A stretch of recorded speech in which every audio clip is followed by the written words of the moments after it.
Thank you for being here this morning.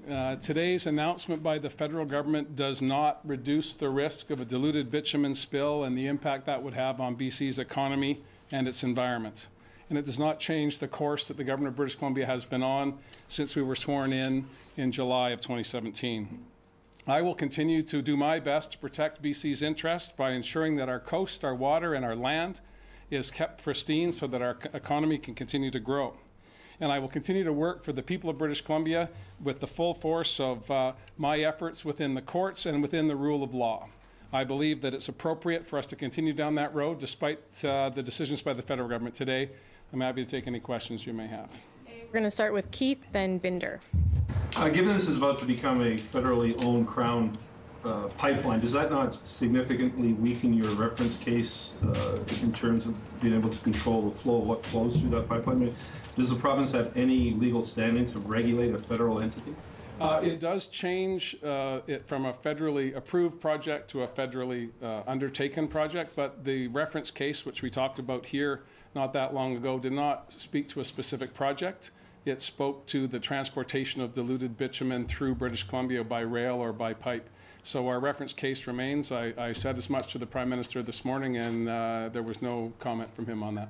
Did he ask you whether you were going to withdraw that case, and have you any intention of doing that? I don't have any intention of doing that, and no, he didn't. Our conversation this morning was he laid out for us, for me, the actions the federal government was going to take, and that his hope was that we could resume discussions on a whole range of other issues that are important to British Columbia and to Canada.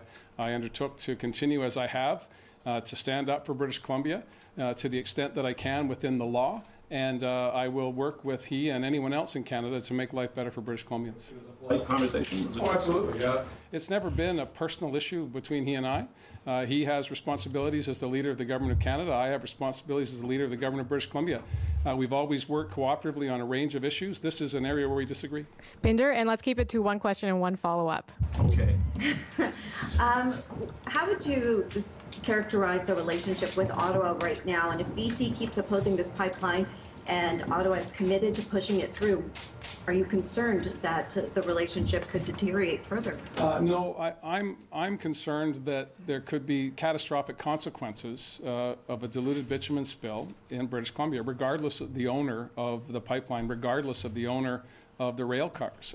We set out in January to talk to British Columbians about how a new government could put in place a regulatory framework to protect our interests over the long term.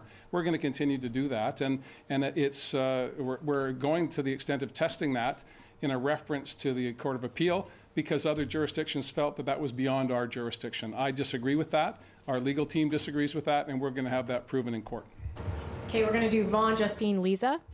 Premier, are you aware of any legal precedents for a provincial government being able to regulate the federal Crown Corporation in any way, shape, or form? Again, the question that we're putting to the court has nothing to do with a federal Crown Corporation. It had nothing to do with the former or soon-to-be former private sector proponent. It had everything to do with what British Columbia could do to ensure that if there was the transportation of diluted bitumen, that we were doing everything in our power to protect our air, water, and land, and that will continue. But the jurisdictional question is whether or not the province can regulate what is going to be a federal Crown Corporation. Doesn't that change the jurisdictional issue completely? It changes your question, Vaughan, but it doesn't change the question that we put to the court. The court did not talk about federal Crown corporations. It did not talk about private companies. It talked about a substance and our ability to regulate that substance. So the advice that I've got this morning, based on what we know about the federal government's action, is that our reference case will continue. When I discussed that with the Prime Minister, he had no concerns.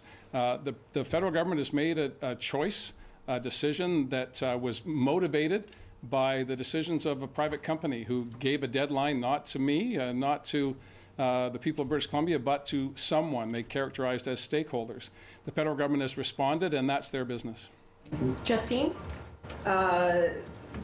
This construction is supposed to start this summer. Is there anything your government can do at this point to stop that? It's never been our intention to do anything other than protect BC's coast and BC's interests through the courts. When we were sworn in, we were advised of the circumstances we find ourselves in. I mentioned this morning that we can always wish for a better world, but we oftentimes have to accept it as it is when we find it.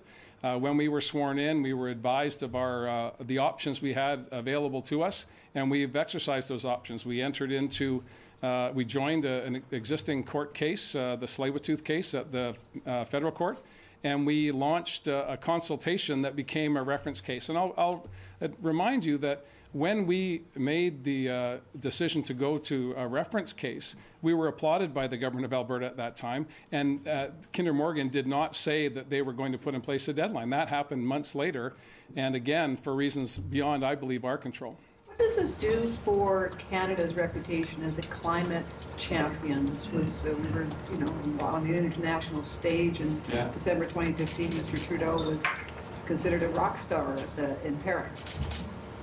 You'll have to ask the federal government about their choices and decisions. What I know is that we have a climate action plan that we're working on with stakeholders. We have a new leadership group. Minister Heyman is working on that. We passed legislation giving specific targets for greenhouse gas reductions by 2030, and we're carrying on. We are a subnational government that feels obliged to meet the national targets that have been set by the federal government, and it's business as usual on that front as far as I'm concerned. Lisa? Does this change anything in you going forward? I mean, there seem to be some impediments with jurisdiction, but does this change anything, or you're going forward as is?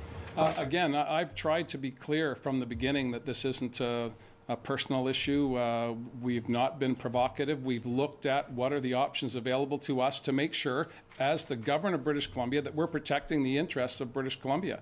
That involved entering a court case that was already underway and putting forward at the end of the day a reference about jurisdiction. You'll remember that when we said we were going to consult with British Columbians, we got a very aggressive pushback from our neighbors in Alberta. And in an attempt to try and bring people together rather than divide people, I suggested that we make a joint reference to the Supreme Court so we could have finality on the question of jurisdiction about regulating a substance within our borders. That was declined by both Ottawa and Alberta. And now we have both Ottawa and Alberta, rather than going to court to determine jurisdiction, they're making financial decisions that affect taxpayers, and they'll have to be accountable for that. So nothing changes? Not in my opinion. What does change is that it's no longer a federally regulated project. It will be a federally owned project. And that has some difference in terms of the paramountcy of the federal government. But again, going back to Vaughn's question, the reference case did not focus on a project. It focused on a substance that we want to regulate coming through our province. Okay, we have Les, Richard, Sarah. Well, Premier, you're going to stay the course, and your course, as I understand it, is to go to court and confirm your right to restrict the flow of crude oil while you do safety studies. Correct. What do you make of the widespread impression in the rest of the country that your course is to stop this pipeline dead in its tracks? Well, again, this is other people's interpretation. I can tell you what I'm doing. I can tell you what the consequences are for the people of British Columbia.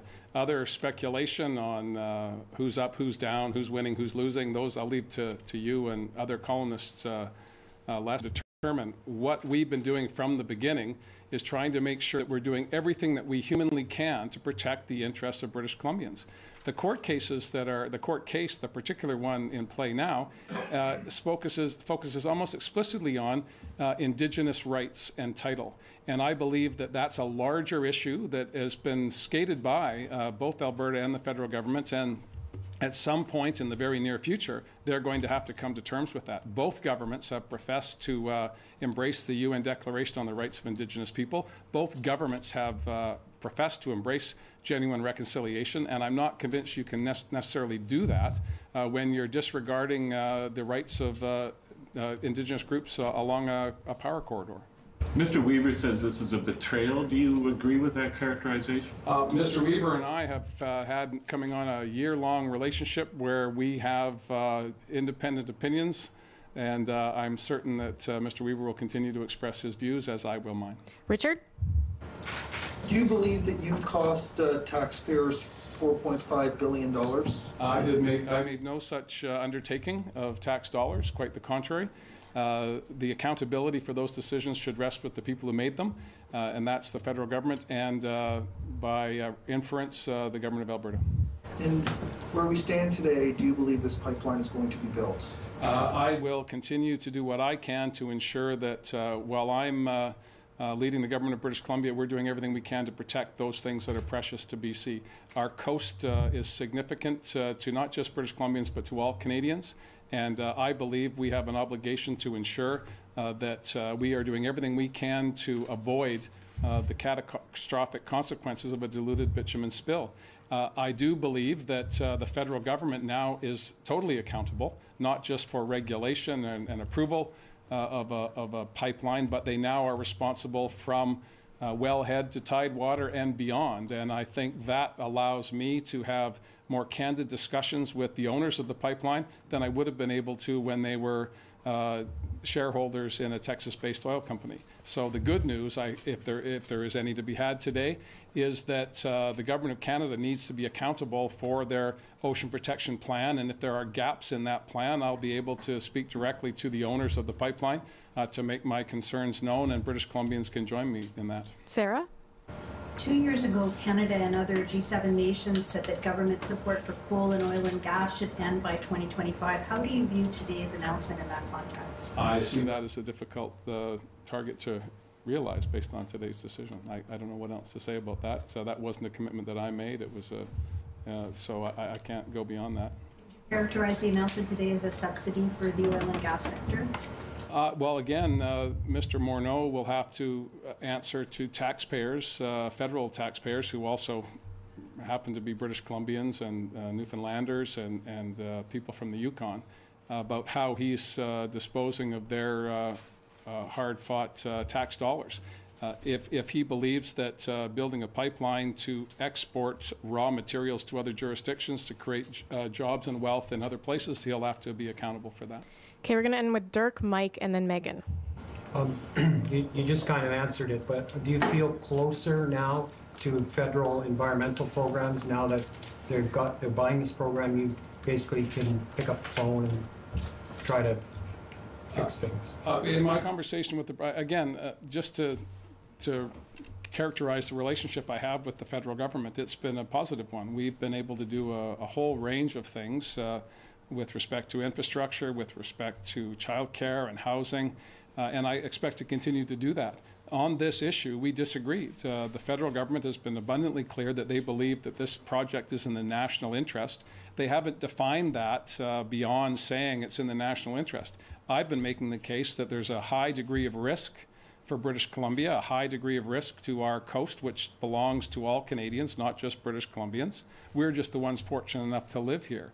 But I believe that our relationship, myself and the Prime Minister, is a positive one, and we'll be able to continue to meet the needs of BC taxpayers on a whole host of issues. On this critical question, the federal government now is completely accountable, and I think that is probably, at the end of the day, a good thing. Mike? Premier, just as an advocate for taxpayers here in British Columbia and who pay federal taxes, and as a federal taxpayer yourself, what are your thoughts on this deal, putting federal tax money into this? I haven't had the financial framework broken down for me completely. I just learned about a conversation with the Prime Minister this morning, very early, I have to say, before the coffee had made its way through. And so we'll have to look at the details. But again, I believe the Finance Minister of Canada is responsible for the decisions that they made today, and he'll be accountable for that. And what about, you said in the past you don't answer to the Kinder Morgan boardroom in Texas. What do you think they're saying in that boardroom right now? Do you think in any way they took advantage of? Well, again, I think that we'll have to look over the long term at the financial viability of the project. There have been reports of skepticism about the ability to make money off of this. Those, again, now are the responsibilities of the Minister of Finance for the Government of Canada. And we'll see how time addresses that. I think we're at $66 a barrel, $67 a barrel today. That's well below what Kinder Morgan had projected in its initial presentations to the NEB. In terms of how's Kinder Morgan feeling today, you'll have to ask them. I don't know what their stock price has done. I don't follow it that closely. Last question, Megan. Premier, how concerned are you about civil disobedience this summer? Well, I know that many British Columbians feel very passionately about this project, and I encourage them to continue to express their disappointment within the rule of law. And I believe that all British Columbians have the right to exercise freedom of speech in our great country, and people should do that free of harassment. But they should also be mindful that we do live in a country that is governed by the rule of law. And I'm hopeful that peaceful protest will be the order of the day, and that all British Columbians will have confidence that we, as a government, will do everything we can to protect their interests within the scope that we have. And our jurisdictional question is critical to that. If we are able to protect our coast and our economy, then we'll do so. And if the courts find otherwise, we'll see what we can do about that. Does the province have any role to play in public safety if situations do arise? Well, again, accountability in this case now clearly falls to the federal government. British Columbia has a responsibility to enforce the law, but we will have to see how it goes. Again, I encourage people to be mindful and respectful of law enforcement, to be mindful and respectful of civility in our great country, and by all means, if you have a different point of view, you're entitled to express that, but you need to do that in a way that is peaceful and civil and is within the rule of law.